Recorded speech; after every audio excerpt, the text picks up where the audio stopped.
Mga kababayan, kumusta po kayo? Nagbabalik BSKE topic natin. Mag-a-update po ako doon sa content ko na tungkol po doon sa 2026 ay maaaring ma-move dahil nga po sa tayo ay under national state of calamity. No? Lilinawin lang natin kasi meron po mga hindi nakaintindi. Meron po kasi mga nag-comment doon dito sa comment section sa aking content na yan. Baka hindi nila masyado naintindihan yung ating kino-content doon. At dito sa ating content ay mga opinion, mga analysis lamang. Hindi naman po tayo batas para pag sinabi natin ay mangyayari. No? Opinion lamang po ito. Huwag po kayo masyadong affected. At dito sa mga ginagawa kong content na to, makakahugot din kayo ng pwede nyo i-analyze sa inyong mga sarili at pwede nyo i-share sa iba. Yun po ay mga opinion lamang. Huwag kayong masyadong affected. Okay, ganito kasi yan.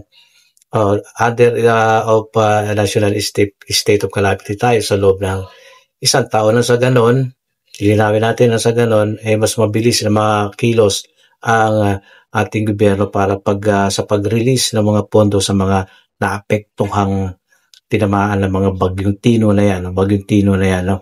At Uwan. Kaya state of calamity. Maganda po yun. No? Ngayon, sabi ko, pwede bang maka-epekto to ng direkta sa BSKE sa susunod na taong pa naman Kasi isang taon November 5, so hanggang November 5, 2026 ang pagiging epekto niyan, no? Ang effectiveness niyan hanggang November 5, 2026, no?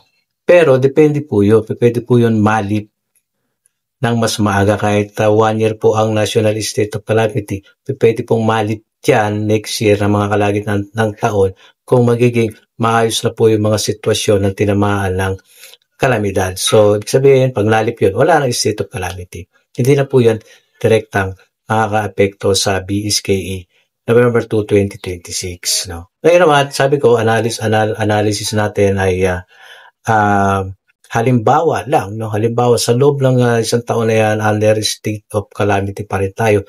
At yung mismong tinamaan ng mga direktang tinamaan ng mga kalamidad na yan, ay pwede na maka-apekto sa BSK. Pwede po kasi maging failure of election niya. Kaya may kapangyarihan po dyan yung COMELEC na i-declare nila baka ang BSKE November 2026 kung itutuloy, baka maging failure of election. Dahil kung halimbawa yung mga direkta tinamaan ng kalamidad ay wala pa silang kakayanan para sa asikasuhin yung pagboto. Yung mismo mga barangay na yan, marami yan sa isang probinsya. Halimbawa Cebu, marami pong barangay yan.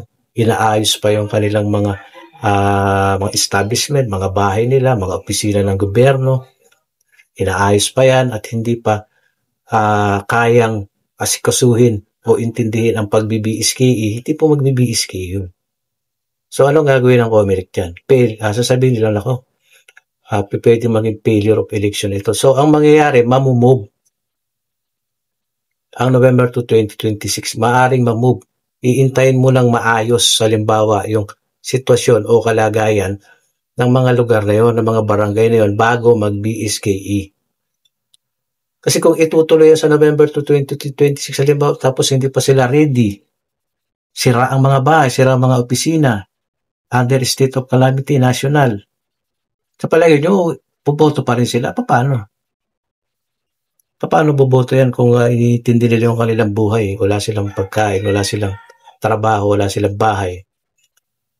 Iintindi pa ba yung pagboto na yan? Mismo mga barangay sa kanilang lugar, maasikaso pa ba nila ang mga panya sa kalagitnaan ng kalamidad? Di ba hindi? So, common sense na po pwedeng maka-apekto. Pero, depende. So, intindihin po ninyo yung ating pino-point out doon, mga kababayan. Pwede maka-apekto talaga ng direkta. Pero, depende.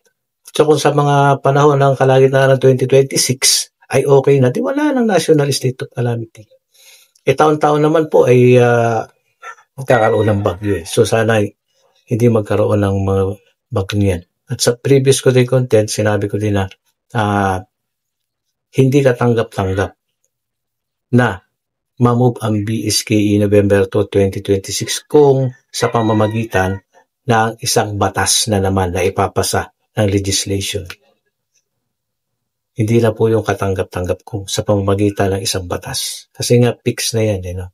Pero kapag gantong mga nagkaroon ng kalamidad, ayan, possible po yun na talagang mauurong. Hintayin mo na maging masaayos ang kalagayan ng lahat ng barangay sa Pilipinas bago itutuloy na ang barangay SK election. Yun po yung ibig sabihin natin. At marami pang mga posibilidad na pwedeng maurong ang BSK. Katulad niya, National State of Calamity, mga malakas na lindol. Halimbawa gano'n, no? Ayan, malakas na lindol, bagyo, nagkaroon ng kudeta, gera, wag naman sana, di ba? Yun. Pwede yun, tanggapin ng maluwag. No? Pero kung batas, hindi yan katanggap-tanggap. Yun ang ating pinupoint natin. So, pwedeng direktang maka-epekto po yan sa BSK. Pero di po sinabing kinontent ko to, may baka may nagagalit yan sa comment section na mas marunong pa daw. Opinion ko lang naman yun. Hindi po porque nag-content ako ng ganun, susundin na ng gobyerno. Sino ba naman ako? Kayo talaga. Baka kayo masyadong apektado. Pero isipin ninyo, posible po. Tandaan nyo yan, posible po yan. Wala na pong imposible ngayon. Yan nga lang dapat pa ba kayo magtiwala? Marami nagsasabi, ruling na nga ng Korte Suprema, December 1. Bakit hindi naman natuloy? Kasi yung sistema ng legislation Kaya nila mong anuhin yan I-move yan Hindi pa ba kayo nadala? Sinasabi ko lang, hindi po porket may legal na batas na RA 12232 na yun yung sinasabi BSKE, mandato, November 2, 2026, magaganap na ba 100%? Hindi po 100%. 100% na batas yan, legal na yan. Pero hanggat hindi yan nangyayari sa araw ng November 2, hindi yan ganap, hindi yan kaganapan. Huwag kayong bastang umasa. Huwag kayong bastang mag-trust sa gobyerno, sa sistema, sa nangyayari ng gobyerno sa atin ngayon.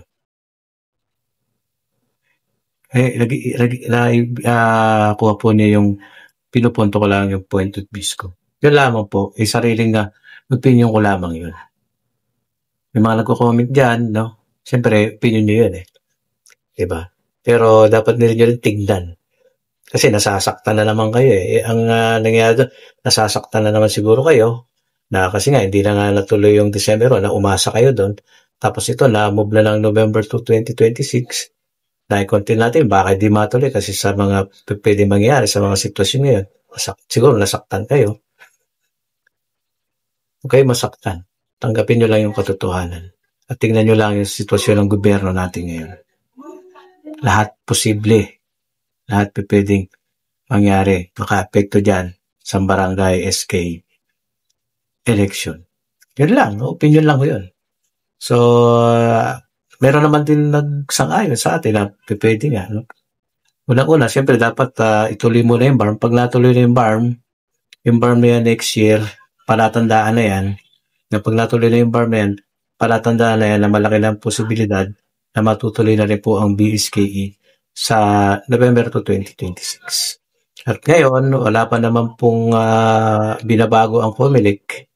Wala pa silang bagong update tungkol doon sa voters registration kung tuloy-tuloy pa rin yun Kaya lang yung mga lugar na nasalanta, siyempre, sa kasalukuyan, walang ganon, walang voters registration. Naayos nilang buhay nila, unahin pa ba nila yun? Diba? Hanggang sa susunod na taon pa naman yan, so pag naayos na, pwede na silang magparehistro para sa November 2, 2026. At siyempre, maglalabas ng calendar of activity yan after ng BARM. Yan na yan. So, tuloy-tuloy na yan. Smooth na yan. Hopefully, hanggang sa maganap ang November 2, 2026. At marami pang nagbabatikos dyan marami pa nagkikriticize din sa ADOS na yan pwede pang mamove yun. Baka yung November 2 ay maging December 1, 2026. So hanggang dito na lang, pa-share ang ating video. Opinion lang ulit, yung huwag yung kayo magagalit sa mga opinion. Opinion lang po yun. Hindi naman tayo batas eh. So, pa-comment, pa-share, subscribe po. Maraming salamat. God bless.